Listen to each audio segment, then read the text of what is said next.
Israel strikes deep into Iran using over half of the Air Force's total jets. What did Israel strike?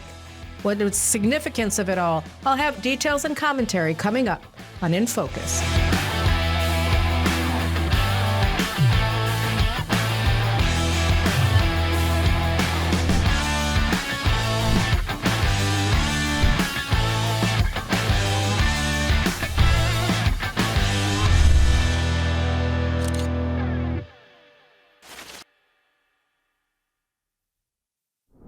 Between Friday night and Saturday morning, Israel carried out 3 waves of attacks against Iran that took 3 hours in total.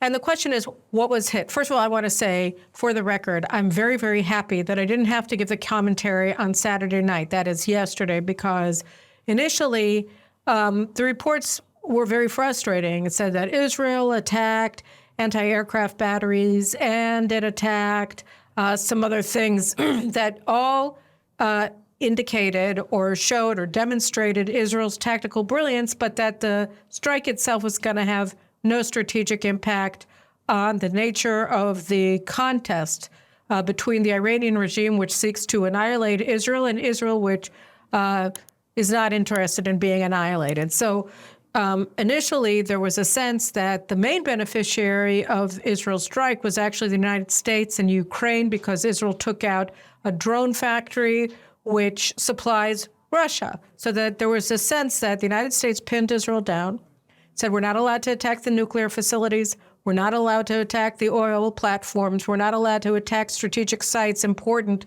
for the maintenance of power of the Iranian regime. And by complying, Israel essentially just wasted a bunch of ammunition and did a sound and light show, and it wasn't going to have any strategic implications. And of course, the Iranian reports that were saying, oh, yawn, what did Israel do? No big deal, seemed to lend credence to the sense that Israel had gone all the way to Tehran and hadn't actually exacted any significant damage or strategic damage to Iran. And this after they wantonly attacked Israel with 200 ballistic missiles and attacked strategic sites and civilian population centers in Israel, which Israel at great cost intercepted 85% of, but 30 of which got in and did, in fact, exact considerable damage on Israeli sites, so that and installations, so that there was a sense that, you know, the United States just pinned us down again. They have us in a vice, and this was all we were able to do. So that was a sense Saturday evening, Saturday night, as the reports started coming in after Shabbat, or people like me started getting all the reports after Shabbat of what happened. But then as the hours passed and as I was looking more and more into what was attacked, and also reports, satellite imagery started coming out about the attacks, it appears that Israel did something that is very complex and sophisticated, and actually is not limited to tactical achievements, but actually has strategic implications that are significant. And the nature of the Israeli attack, the sites that Israel attacked, and how Israel was able to get beyond the limitations that the Biden administration placed on Israel is very interesting. And it tells us a lot about how Israel is maneuvering today with the Biden administration in the incredibly hostile international environment, and what Israel's strategic outlook actually is in continuing the pursuit of this war now in its second years. So, first of all, we should remember that Tony Blinken, Secretary of State, just made another unfriendly visit to Israel early last week, where he sat with Netanyahu for 2 hours, and then he sat separately with Defense Minister Yoav Gallant and the IDF top leadership. And then directly from Israel, he flew to Qatar. And Qatar, of course, is Iran's closest Arab ally.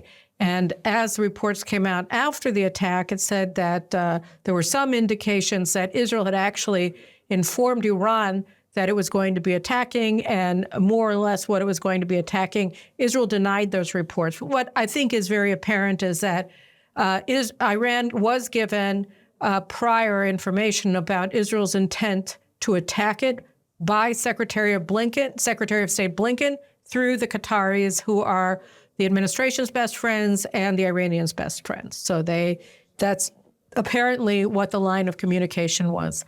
He met with Gallant, and the top leadership of the IDF, flies on to Qatar, meets with the Qatari leadership, and then Israel strikes. So there's an obvious chain of communications here, and the conduit for it all moving is Anthony Blinken. After he came in, read Israel the Riot Act, said, you better not attack anything that we've laid out that will have strategic implications for Iran. So let's just look a second at what Israel actually did. Okay, so Israel, as everybody knows, I think, or anyway, people who have been reading the reports know, Israel knocked out, I think, 4 out of 5 of Iran's major anti-aircraft installations. Those are Russian-made S-300 anti-aircraft batteries and surface-to-air missile systems, and they were all destroyed. 4 out of 5, maybe 5 out of 5, there are some conflicting reports whether Israel took out all of Iran's anti-aircraft capabilities or just the vast majority of them. At any rate, as a result of that assault, Iran now stands basically naked before the Israeli Air Force and anybody else who might want to come in and attack Iran's nuclear installations, its oil facilities, and regime targets, et cetera, because the anti-aircraft batteries that were protecting these sites no longer exist. So that's the first thing that we have to recognize is that Israel took out Iran's ability to defend against further missile strikes by Israel. So for instance, in Beirut, when Israel attacks the Dakhia quarters, like when Israel killed Hassan Nasrallah in his bunker, so we don't have the capacity, or until Friday night, Saturday morning, we didn't have the capacity to do that in Iran because we're actually flying over Beirut and are able to strike it with these JDAMs that have a very short range. So the missiles that Israel was using to attack are medium range ballistic missiles that are capable of attacking at, over 500, 600 kilometers and beyond. We were operating 1,600 to 2,000 kilometers from Israel. So 1,000 miles to 1,400 miles away from Israel. So that's a long way for a local military like Israel. We also exposed that we have refueler capabilities of the Boeing 707s that Israel were able to adapt and transform into aerial refuelers. And so Israel is actually, we had exercises proving our mid-air refueling capabilities for our F-35s and our F-15s and F-16s back in August, and I think also in April. And then on the night of October 25th, Israel proved that those demonstrations are, in fact, a real capability, despite the fact that the United States has long barred Israel from purchasing American refuelers. Israel developed its own, and it used them very, very effectively in the strike. So we have these mid-air refuelers. We use them. We knocked out their anti-aircraft facilities. And beyond that, as I said, we also knocked out drone factories. So this is bad for Hezbollah, which is attacking Israel with drones. It's bad for the Houthis that are attacking Israel. It's bad for the Iranian proxies in Iraq that are attacking Israel. And, of course, it's bad for Russia and good for the United States and Ukraine and NATO. So Israel attacked the drone facilities. It destroyed, and then here we're starting to get into more interesting things. It destroyed, let me just go back. There's been a question, why is it that it took Israel this long? So part of it was weather, part of it was America, but there's another aspect of it that we now see as much more operational. Iran attacked Israel with 200 ballistic missiles on October 1st. It also attacked Israel in April with both ballistic and cruise missiles as well as drones. So Israel was able to use the time both after the first strike and then since the second strike to analyze the missiles. Some of them didn't explode, they just fell, and some of them exploded, but Israel was able to go back and, I wouldn't say reverse engineer. Israel is not building Iranian missiles, but able to understand the production sequence of these missiles. And from that, Israel was able to see that Iran is producing domestically they're solid fuel propellant. Solid fuel propellant is what you need in order to get these ballistic missiles that Iran produces at home to move quickly, and so at ultrasonic speed to Israel, so that from launch to landing in Israel, it could be 12 minutes or 15 minutes as opposed to, say, hours, right? And so if you take out their solid fuel propellant capabilities, then you're knocking out their ability to effectively produce these ballistic missiles, and that's a big deal. And it works out that these solid fuel propellant machines that Iran operates in two places that were attacked that I know of on Saturday night, one outside or one in Tehran, in the heart of Tehran, and here's a picture of that, and the other one in Parchin, that these are components for building, or these are the machines for building the solid fuel propellant that are made in China, that are imported from China to Iran. And the assessments that I've read since last night indicate that it's going to take Iran a minimum of several months and up to a year to replace them. So for the next several months to a year, Iran will not be able to reinstate its capacity to build the effective surface-to-surface ballistic missiles that it was shooting at Israel in April, and then again on October 1st, because it no longer has this component that's a key component of the production process that enables it to shoot these ballistic missiles at Israel. So this is very important. The other thing is that we shot at their missile launchers. Apparently, we shot at their ballistic missile launchers, so that also diminishes their capacity to attack Israel, obviously. But a word about Parchin. So from the satellite images that have come out, it's shown that most of the damage, and here I'll just show you, was done at the Parchin military complex. Now, Parchin is an interesting site. It's an interesting site because it was exposed, I think, in 2003, 2004 as an illicit undeclared nuclear site.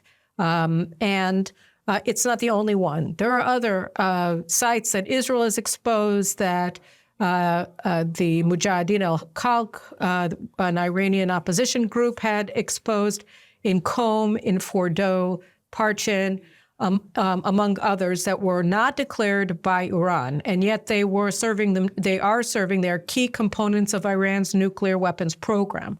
So one of the aspects of the 2015 nuclear deal that President Obama concluded with the Iranians was that what John Kerry, then Secretary of State, and Obama referred to as, what do they call, like, unprecedentedly tough inspection regime that Iran agreed to accept in the framework of implementing this deal. So they said that they were willing, that Iran had accepted unprecedentedly tough inspection regime for its nuclear sites under the nuclear deal of 2015.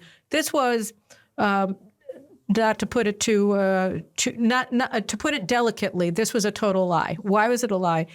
For two reasons. One is these were declared nuclear sites.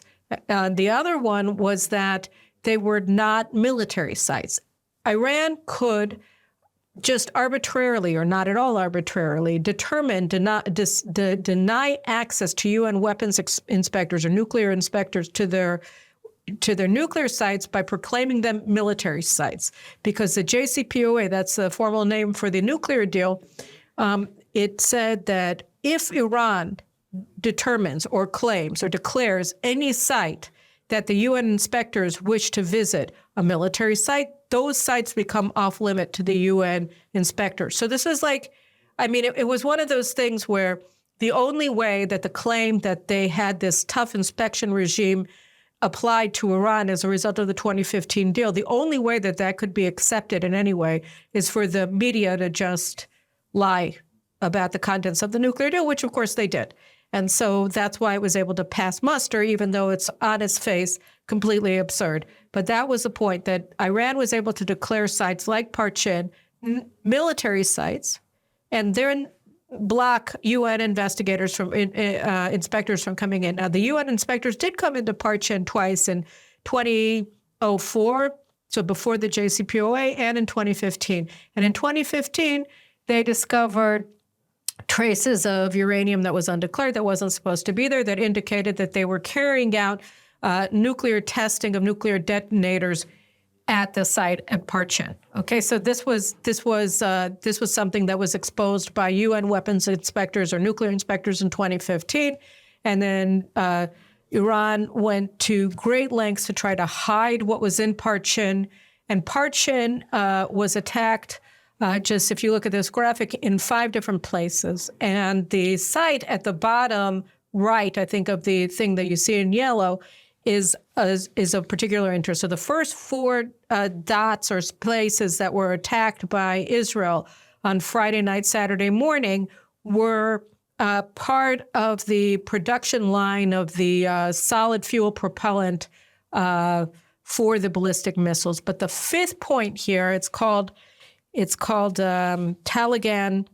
Talagan 2 is the site that was exposed already both back in 2004, when Parchin was first exposed, in 2015, again, when the UN inspectors entered the site, and then when Netanyahu exposed Iran's nuclear arsenal in 2018, I think it was at the end of 2018, that we discovered that this site, there were 2 sites actually. One is Talagan 1 and the other one is Talagan 2. Talagan 2 that was attacked in the Israeli strike was identified as a place where Iran was carrying out nuclear explosive tests. Okay, so this is a nuclear site that was attacked. It wasn't declared. It wasn't supposed to be there. Iran scrubbed allegedly the Parchin site. So the fact that this was attacked means that it puts the United States in a problematic position. The United States said to Israel, you can't attack Iran's nuclear sites. Fine, but that's the declared nuclear sites. That's the sites that everybody's looking at, the sites that everybody has seen that are identified as nuclear sites that everybody is watching. That's Bushehr, that's Isfahan, etc. But there are other places, even now, Fordow, Qom, because we know about them. But there are lots of sites in Iran that aren't declared. And then what? And this brings me to sort of the sophistication of Israel's operation in Iran and, in general, its strategic concept in prosecuting this war. So the United States, how do I put it? The United States gave Israel directives, and the directive said, basically, Israel, you're allowed to counterstrike against Iran, but you're not allowed to target any sites that have strategic significance for the regime. So that's nuclear, that's economic, oil, and that's regime-aligned things. So they tried to murder Prime Minister Netanyahu. Of course, Biden, Kamala Harris have never condemned that, which is stunning. Blinken paid lip service to it finally, right after like 4 days when he was sitting with Netanyahu himself. That was really nice of him. But the administration has made a point, or at least the president and the vice president, of saying nothing about the attempted assassination of the prime minister when you actually had a missile penetrate his house. Just, they actually attacked his house. So you're not allowed to go and do that to Khamenei. You can't attack Khamenei's house or anything else that's identified as a regime target, like the house of the dictator of Iran. Okay, so the United States made these guidelines, and the reason why the United States did it is because, as we see in Lebanon, as we've seen for over a year in Gaza, the United States doesn't want Israel to win this war. It wants Israel to prosecute this war to a stalemate, which maintains Hamas in power in Gaza, Hezbollah in power in Lebanon. You have Amos Hochstein in Lebanon, scurrying around, meeting with all these people, meeting with French in Paris, doing all of this diplomacy to try to get the Lebanese to agree to a diplomatic deal that will essentially leave Hezbollah in its dominant position in Lebanon. So the United States does not want Israel to rearrange the chessboard strategically by annihilating Iran's nuclear capabilities, by helping the Iranian people to oust the regime from power, by asserting Israeli security control in the long term over Gaza, or a security zone in South Lebanon to protect the citizens of northern Israel from the kind of attack that we suffered on October 7th, but tenfold coming in from Lebanon. The United States doesn't want any of that. They want to get back to the status quo that existed on October 6th, where Israel is constantly on the defensive, and the side that is initiating strategic moves in the region and around Israel's border is Iran, both directly and through its proxies. That's what the United States wants. Now, why does it want it? It wants it because the Democrats don't view Iran as an enemy to the United States, and they view Israel as a nuisance to the U.S.'s strategy that the Democrats had, adopted under Obama and maintain it now through Biden-Harris, of realigning the United States in the Middle East away from Israel and the Sunnis and towards Iran, because they think that Iran can balance Israeli power, can balance Sunni power, and Iran is a force for stability in the Middle East, and Israel is a force for instability in the Middle East because, Jews. And so what you need to do is block Israel from achieving any sort of strategic advances that expand its regional power and security, and you protect Iran and its so-called equities, that is Hezbollah, Syrian President Bashar Assad, Hamas, the Iraqi militias that are controlled by Tehran, the Houthi regime in Yemen. All of these are Iranian equities that are not allowed to be touched by Israel or degraded in any way that makes them strategically insignificant. They have to be maintained. And so you saw all along the way over the past year that the Biden-Harris administration has harshly opposed all Israeli assaults that had strategic significance for the enemy. And so that, of course, the most obvious one was Rafah, that they didn't want Israel. They instituted a partial arms embargo to prevent Israel, then to punish Israel for going into the city of Rafah and taking over Rafah and taking over the international border with Egypt, which blocks Hamas from rebuilding its strength, right? So by going into Rafah, Israel was able to free some hostages. It was able to kill Sinwar. It's able to cut off Hamas's supply line from Egypt. It's able to prevent Hamas terrorists from traversing the international border, getting through into Gaza, out of Gaza. And so this is a strategic juggernaut that Israel must control if it wants to win the war. And then here you saw that the Biden administration was completely opposed to that move. You see it in South Lebanon, where they were trying to, we've exposed here, I just want to show you here, look at some of the weapons that we found in Lebanon. Look at the tunnel complexes that they have. Here's this tunnel complex was capable of holding 1,000 fighters all poised to enter Israel, which is just like minutes from the border. Okay, look at this one. You see this, and look at these weapons that Israel found. So the United States was telling Israel for months that we're not allowed to go into South Lebanon, that what we have to do is accept a diplomatic agreement that would end the war with Hezbollah still in control of southern Lebanon, with its forces still able to either enter or remain in South Lebanon as a matter of course, and that Israel, to get to some sort of interruption of the daily rocket and missile assaults from Lebanon into Israel, all of which is, by the way, a war crime. But whatever, Israel was supposed to give Hezbollah-controlled Lebanon territorial concessions in the Golan Heights, in Mount Dov, in Nahariya, and in other places. So that was the U.S. position. Leave all of these weapons, leave all of these tunnels, leave all of these forces, these genocidal forces poised at your border intact, and accept a ceasefire. Right? That was the American goal. So protecting Hezbollah, which they're still doing now with Hochstein, protect Hamas, and obviously protect Iran. That's the American strategic concept, and obviously it undermines Israel. So what did Israel do here in Iran? So the Parchin story tells us that Israel did on Friday night, Saturday morning, something similar to what it did when it took out Nasrallah, when it took out Ismail Haniyeh in Iran, and even when it took out Yahya Sinwar in Rafah. So Nasrallah, he is a mass murderer, not only of Israelis, but of Americans. And obviously, we're talking about the 241 Marines that were killed in the barracks bombing in 1983. We're talking about thousands of American GIs who were killed by Hezbollah-aligned, Hezbollah-controlled forces in Iraq during the war in Iraq, and on and on. So Hezbollah leader Hassan Nasrallah, terror master Hassan Nasrallah, is a target for the United States, not only for Israel. The Americans opposed Israel going after Nasrallah because they support Hezbollah effectively. That's their diplomatic position regarding Lebanon and maintaining a status quo in that country that has Hezbollah essentially in control of everything there.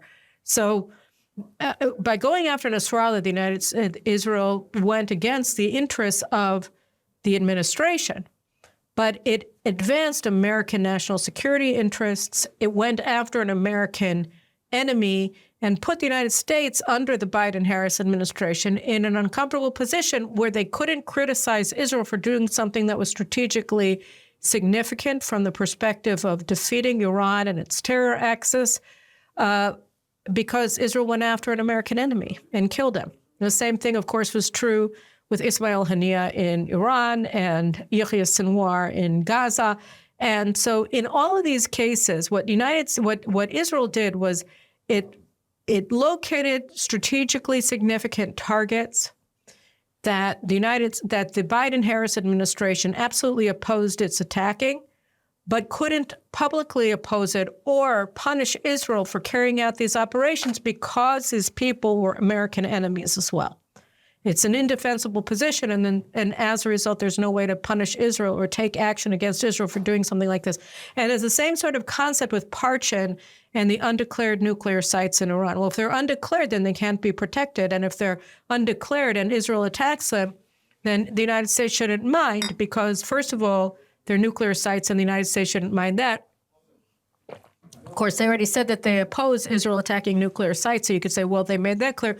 But if it's undeclared, then they have a problem attacking Israel for attacking sites that are, by the way, like in Parchin, they're dual use. You have the nuclear you have the nuclear triggers apparently that they were using for military testing of their nuclear triggers, and you have the solid fuel propellant factories. So you have these two things going on there. You can attack the nuclear while you're attacking the other one.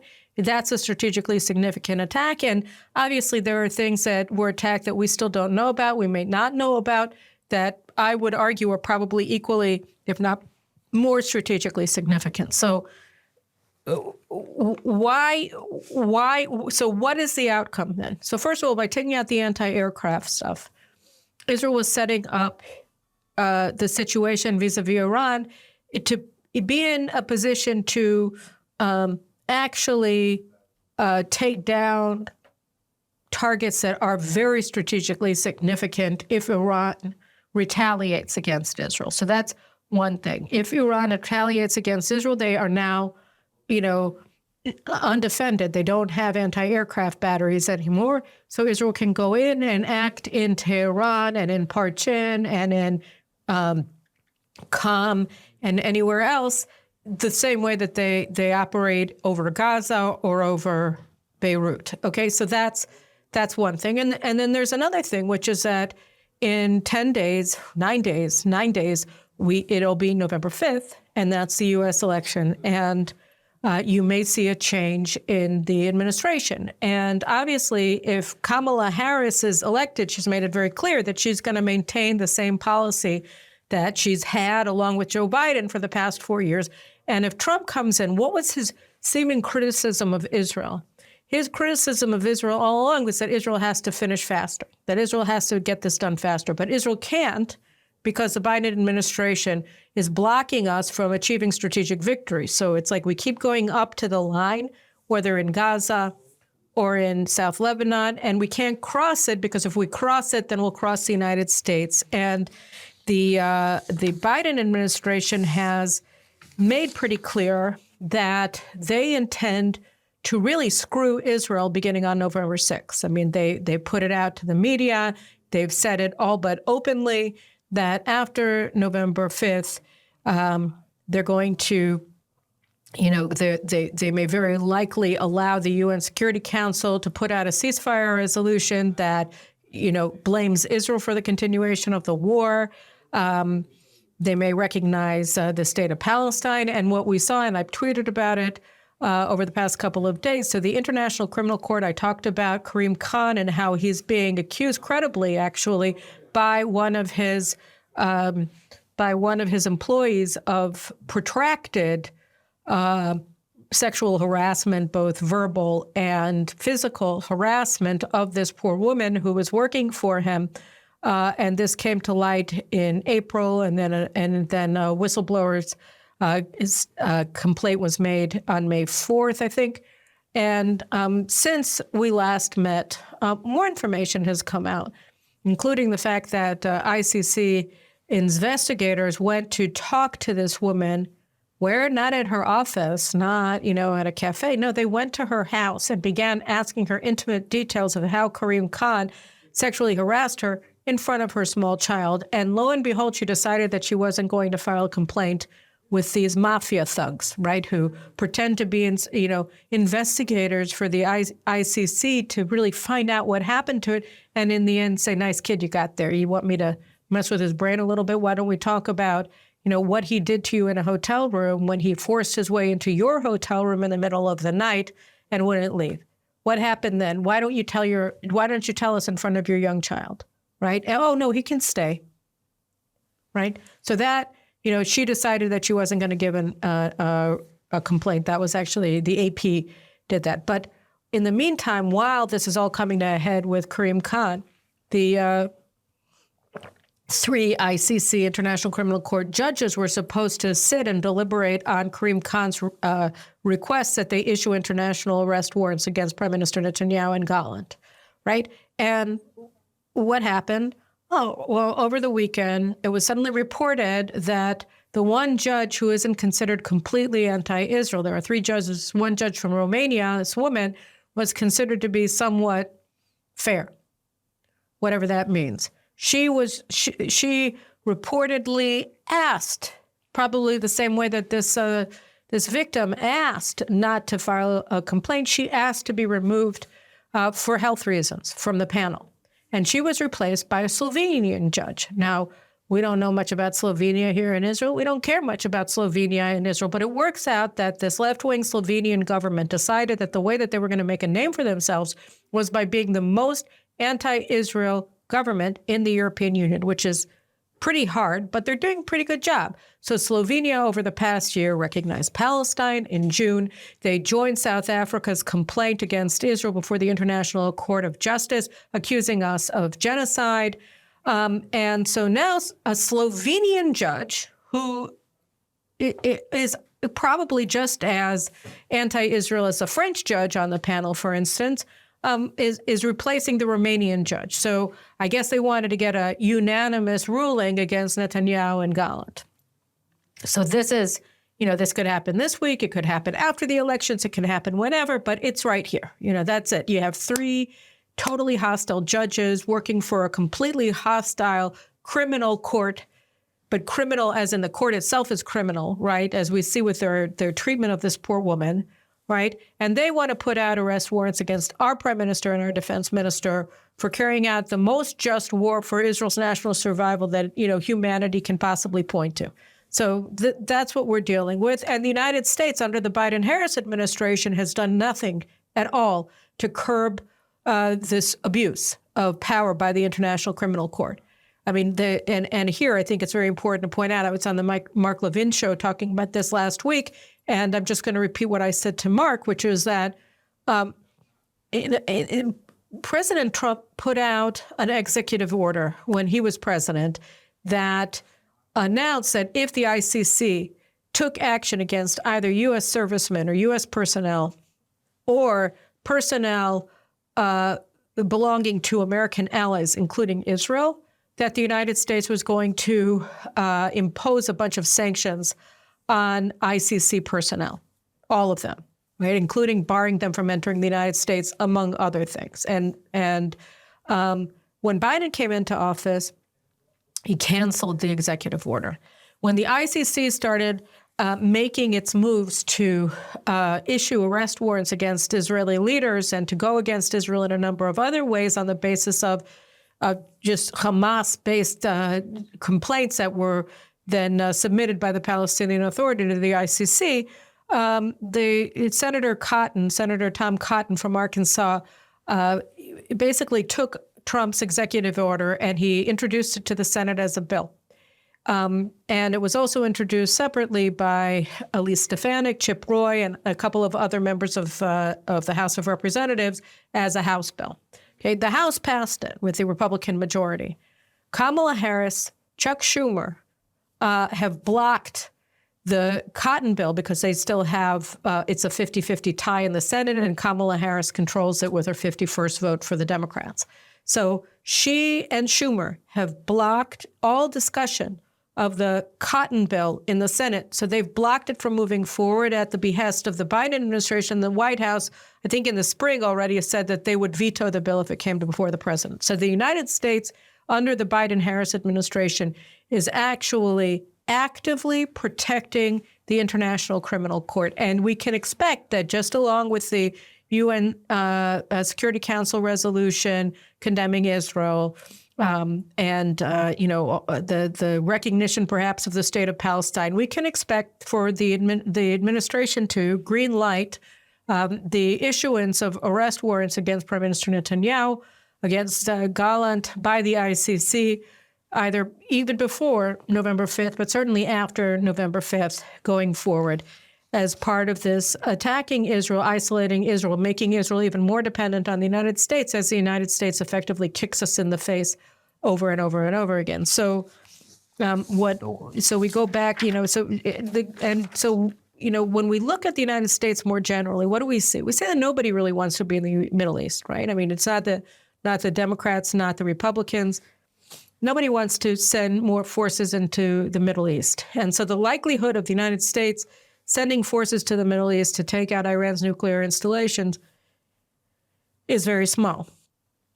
I mean, I don't think it exists, but certainly it's very small. The idea that would happen, might happen if, as Hillary Clinton said, if Iran, she said it before the Pennsylvania primaries in 2008, and I thought it was like the worst thing I ever heard. She said, if Iran attacks Iran, if Iran nukes Israel, we're nuking Iran. And I looked at this and I said, what did you just say?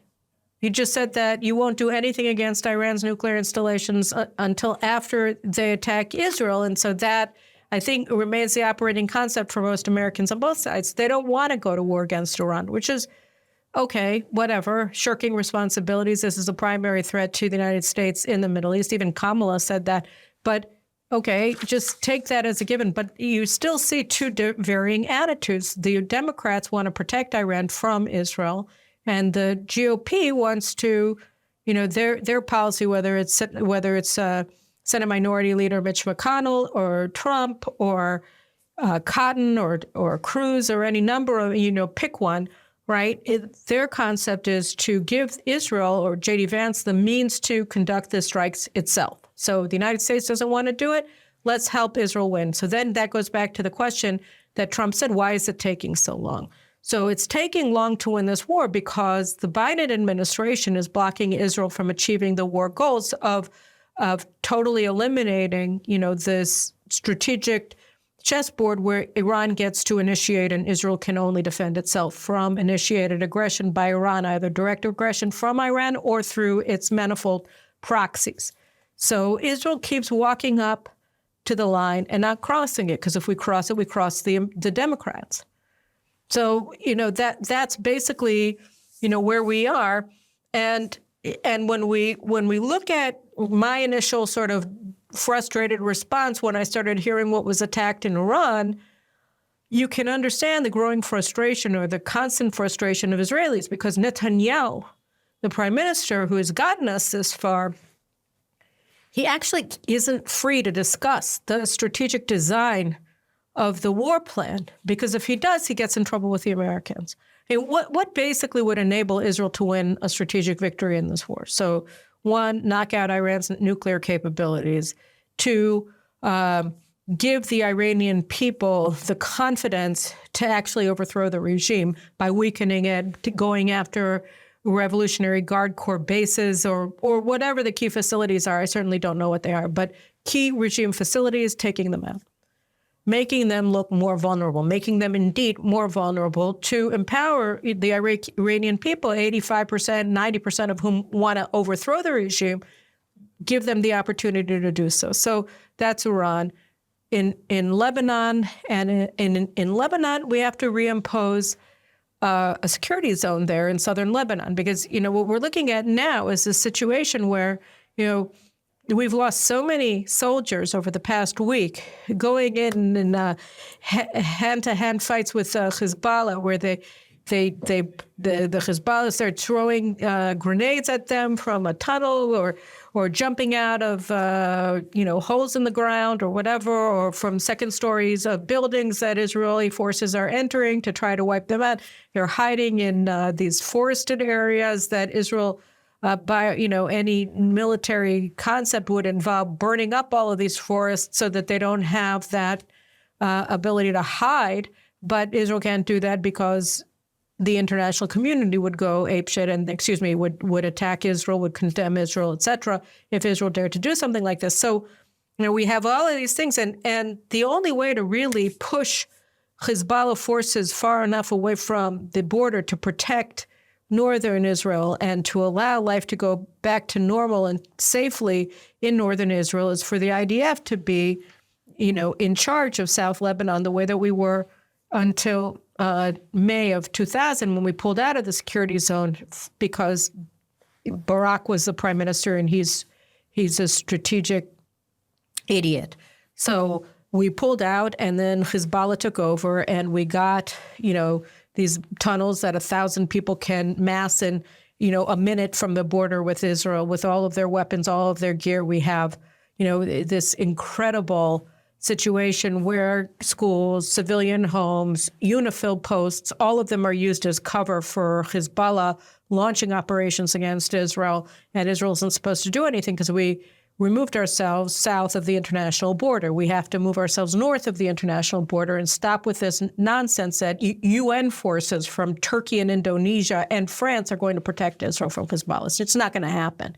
In Gaza, obviously we have to have permanent control over the international border with Egypt, between Gaza and Egypt. But in order to have that, you also have to have control of Rafah.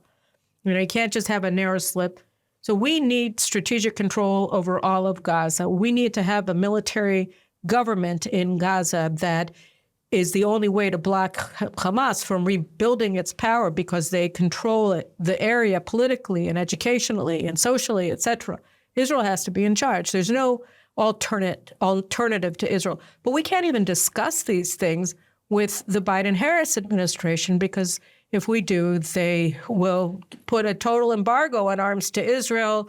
They'll go after Israel in the UN. So, all of these things, it's like we're taking these operations to the limit of what we can without exposing a strategic goal that would actually change things for the better in the long term for Israel, by undermining the ability of Iran and its proxies to rebuild their power and to annihilate Israel.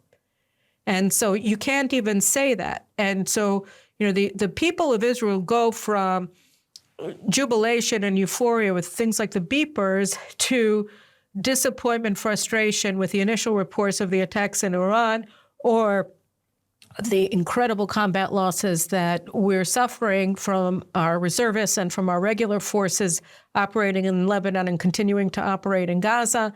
And it's very hard to see where all of this is leading to. And finally, we're looking at it and saying, well, why is it that Herzi Halevi, the chief of staff of the IDF, who opposes any permanent Israeli presence in Gaza, who totally opposes and will not allow the IDF to operate in a way that will enable us to actually establish a security zone in South Lebanon. And he's very strongly in the October 6th mindset, along with Ronen Bar, the head of Shabak. Why can't they be fired? Why can't Yoav Gallant, who is protecting them, enabling them, and has been acting as the opposition to the prime minister inside of the government and the advocate for America's stringent limitations on Israel from within the government. Why hasn't he been fired? All of these things are related to how Israel's limited options going forward, with the Biden-Harris administration. So it on the one hand, it puts us in a certain position if Harris gets elected. On the other hand, it puts us on a precipice of another position if Trump gets elected. And here I just want to say something else, which is just sort of the way to end it, I guess. I just finished this fantastic book that I came upon basically by chance called The Splendid and the Vile, I think, by Eric Larson. And it's sort of an intimate portrait of Winston Churchill and his inner circle during the German assault on Britain, beginning with the fall of France in May 1940, through basically Operation Barbarossa when Hitler invaded the Soviet Union in June 1941, and the American entrance into the war after the Japanese bombing of Pearl Harbor in December 1941. Because for those months, a year or so, Britain was completely alone. And Winston Churchill, really by the strength of his own character and cosmic, leadership capabilities, he was able to keep the British together for that whole time. And, we don't even know. We hear about the Blitz. We hear about the bombing of England and all the rest of it in school. But the dimensions of what the British people absorbed is not so well known. At least I consider myself fairly educated, and I didn't realize that 30,000 British were murdered in these nightly mass murdering bombing raids that the Luftwaffe carried out over the skies of England, beginning in, I think it was actually in June of 1940. So 5,600 of them were children. So 30,000 people are murdered just in their beds, in shelters. You had shelters annihilated, 75 people killed here. You had, hundreds of people killed in a night in cities not in London primarily, but all over England. And these losses were just devastating. And for the first several months, you had this stiff upper lip. You had Winston Churchill rallying the people time after time, but it was becoming increasingly difficult for him to do so as the damage got worse and worse and worse, as the casualties got larger and larger and larger in the winter, in the horrible winter of 1941, and into the spring, which that began very slowly. There's just this sense that this is never going to end. And people started to despair. And Franklin Roosevelt got reelected in November 1940, so he was able to finally do more stuff for the British than he could when he was being attacked by the isolationists. And he got Lend-Lease, which was important. But Winston Churchill constantly had this idea, towards the end, as it was described in this book, and known. I mean, I didn't learn that, at least for the first time in reading, but that Winston Churchill his whole game was to wait it out, survive until the United States got into the war. And that the minute that the Americans got into the war, they would essentially save Britain. And that was true. That was true. The Japanese attacked in Pearl Harbor December 7th. The Germans declared war on the United States December 10th. And by Christmas of December 1941, Winston Churchill was living in the White House with FDR and coordinating war planning with the United States. So that happened, right? It eventually happened. And in Israel's case, we're shouldering this incredible burden. The fight that we're fighting is no less the fight of the Western world than the British fight against Nazi Germany from the fall of France until the U.S. came in after Pearl Harbor. It's the same. All of the shipping in the Red Sea that's being attacked by the Houthis, they're not just attacking Israel. They're attacking the world order. Iran says that it wants to attack Israel, but it also says that it wants to annihilate the United States, and they mean it. They're not just threatening Israel. They're threatening Europe with their Shihab ballistic missiles, their intermediate range ballistic missiles, they don't need them to attack Israel. That's overkill. They need them to attack Europe. And you have their terrorists operating all over the world, in Latin America, in the United States, throughout Europe, throughout the Arab world, throughout Africa. And here is Israel, this tiny country with 9 million people, right? 7+ million of whom are Jews, right? We're fighting it on our own. We're fighting it on our own with no expectation that the United States is going to come in and fight with us. The United States, we're not the Brits, we're Jews. No expectation that the United States is going to come in and join us. But, and a hope that the United States will stop undermining our war effort, will stop enabling people like Emmanuel Macron and Keir Starmer in Britain to impose arms embargoes against Israel and to block the UN from passing anti-Israel Security Council resolutions and stop the International Criminal Court from issuing arrest warrants against our prime minister and our defense minister and, on, and to block the International Court of Justice at The Hague from accusing us of committing genocide.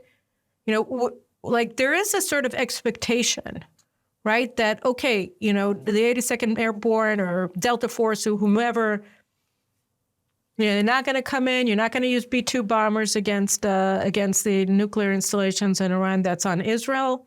That's on our men and women. Fine, bring it on. But why do you have to side with Iran? Why do you have to protect Iran from our forces? And like throughout this book that I was reading, and I was really like riveted by it. It says I've been reading some really good books over the past year and that keep me riveted. Here it was sort of part of it. Sometime I had to put it down because it just was too close to home. But an undying source of frustration here was, Winston Churchill was a magnificent leader. Magnificent. But when he left office, even though they ousted him shortly after the war, he was revered by the British people. They might not have liked his economic policies. Who knows? They might have been broken by the end of the war. And they couldn't stand listening to him anymore because he reminded them too much of everything that they had sacrificed. Who knows? They did oust him. They brought in Clement Attlee. But he was revered. And internationally, I mean, he's a superstar in the United States forever, right? And in Israel, we have this leader, Benjamin Netanyahu, who is, I think, of Churchill's stature. His leadership in this war has certainly been Churchillian. It is his finest hour. But whereas Churchill was lionized, Netanyahu is criminalized. Whereas the British, the RAF was seen as just the tigers of the world and everybody loved them and revered them, the British pilots for protecting Britain and for launching these raids in Berlin, and our men and women are reviled. We're being accused of war crimes for protecting our country and for protecting humanity from the scourge of Iran and its terror proxies.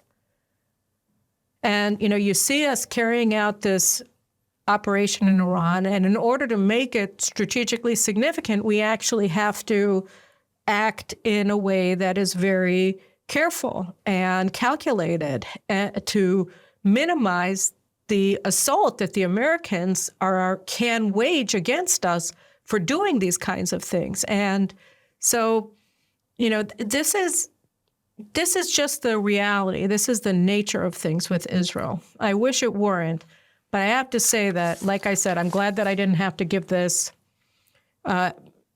explanation of what happened in Iran last night, because I was feeling kind of frustrated. But, if you just sit down and you go through and you see what happened, it's the same strategic concept. It's carry out strikes that diminish massively the prospect of your enemy of causing you strategic damage. So the anti-aircraft batteries, the liquid propulsion factories, et cetera, the drone factories, do things that make maximum number of people satisfied, i.e. America, Ukraine, and take your strategic gains in a way that won't provoke the ire and the condemnation and the diplomatic warfare that you can expect if you do anything too openly on your own behalf. That's the way we've been fighting since October 7th, 2023, and it's now October 27th, 2024, and we're still in this going to the edge, not crossing it. We need to win. We're getting tired. We don't have soldiers to spare in Israel, and we just have to finish this war. So that's where we are today.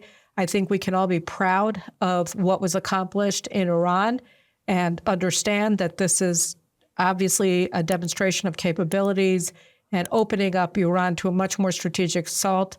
Same is what we're facing in Lebanon, same what we're facing in Gaza. And we just have to be able to get across that finish line to win this war and enjoy the fruits of peace. So those are my thoughts, and I'll see you again later this week. Take care.